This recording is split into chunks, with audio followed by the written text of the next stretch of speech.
Halo teman-teman, ini kami mau prank di Krumane kan, Aceh, di Aceh. Lihat di tempatnya di sini.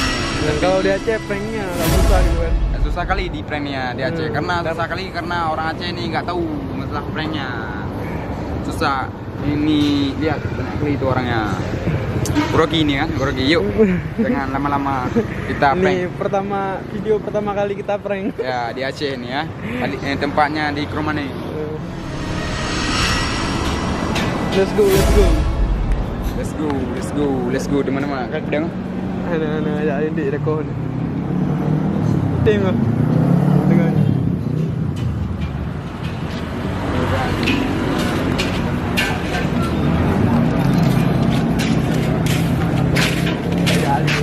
Paksa. Udah jangan. Udah video apa?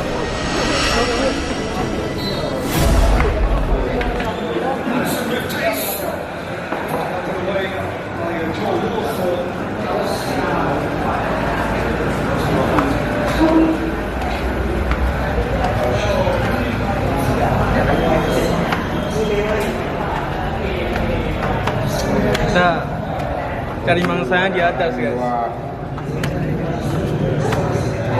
Ada orang.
Bang, ini prank bang. Itu ada kamera bang. Itu ada kamera bang. Itu ada kamera.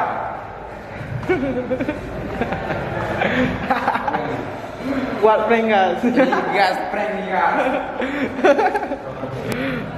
Oke bang, kami lagi buat prank nih. ini ada tangan dong.